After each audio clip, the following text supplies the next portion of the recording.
నంద్యాలలో జరిగినటువంటి బహిరంగ సభ ఆ బహిరంగ సభను చూసి తెలుగుదేశం పార్టీకి సంబంధించినటువంటి శ్రేణులన్నీ కూడా అధినాయకుడి దగ్గర నుంచి కింద వరకు కూడా భయపడిపోతున్నారు అని అనడానికి నిదర్శనం.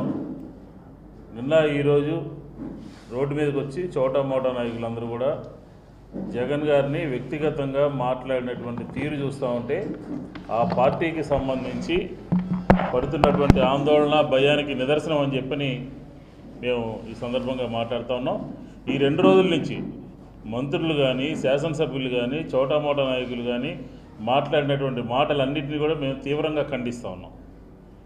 జగన్ గారు నంద్యాలలో మాట్లాడినటువంటిది ఒక మాటను పట్టుకుని ఆయన మాట్లాడింది ఈ రాష్ట్రంలో అప్రజాస్వామికమైన పరిపాలన కొనసాగుతూ ఉంది, దాన్ని ప్రజాస్వామ్యబద్ధంగా కాల్చండి, ఓటు ద్వారా నంద్యాలలో కాల్చండి అని చెప్పినట్టుగా మనం భావించాల్సిన అవసరం ఉంది. అంతే తప్ప ఆయన కాల్చమన్నారు ఈయన కాల్చమన్నారు, ఇది ఒక ఉన్మాదికి ఒక సీనియర్కి జరుగుతున్నటువంటి పోరాటము, ఇదే ప్రచారం చేసేయండి అని చెప్పిన ఆ మాటను పట్టుకుని ఎన్నికల్లో గెలవాలని చెప్పిన ప్రయత్నం తెలుగుదేశం పార్టీ చేస్తూ ఉంది. ఇది దివాళాకోరు రాజకీయాలకి నిదర్శనం. మొత్తం జగన్ గారి బహిరంగ సభలో మాట్లాడినటువంటి పూర్తి ఉపన్యాసం మీద బహిరంగ చర్చకు తెలుగుదేశం పార్టీ సిద్ధంగా ఉందా అని చెప్పని కూడా అడుగుతూ ఉన్నాం.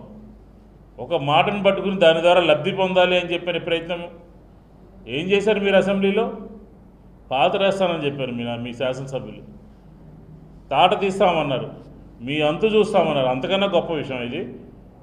తెలుగుదేశానికి సంబంధించినటువంటి శాసనసభ్యులు కానీ మంత్రులు కానీ మాట్లాడినటువంటి భాష ఏ విధంగా ఉందో మనకు తెలీదా? 3 సంవత్సరాల్లో పైగా బుర్ర జల్లేటటువంటి కార్యక్రమం చాలా తీవ్రంగా మొదలుపెట్టారు. జగన్మోహన్ రెడ్డి గారి మూలంగా పెట్టుబడులు రావు ఈ రాష్ట్రానికి అని చెప్పాను. ఇప్పటి వరకు మీరు తీసుకొచ్చిన పెట్టుబడులు ఏంటి చెప్పండి ఆంధ్ర రాష్ట్రానికి? ఇప్పటి వరకు మీరు తీసుకొచ్చినటువంటి పరిపాలన మీ అభివృద్ధి ఏంటో చెప్పండి ప్రజలకి. అంతే తప్ప వ్యక్తిగతమైనటువంటి దాడి చేసేటటువంటి కార్యక్రమానికి ఫుల్ స్టాప్ పెట్టమని చెప్పి ఈ సందర్భంగా మేము కోరుతా ఉన్నాం. ఖచ్చితంగా నంద్యాలలో వైఎస్ఆర్సీపీ గెలుపు ఖాయమని తెలిసిన తర్వాత, వైఎస్ఆర్సీపీ గెలుపు ఖాయమని అక్కడ ఉన్నటువంటి వాళ్ళందరికీ కూడా ఒక బెంబేలు పెట్టుకుని అధికార దుర్వినియోగానికి నంద్యాలలో తెలుగుదేశం పార్టీ పాల్పడుతూ ఉంది.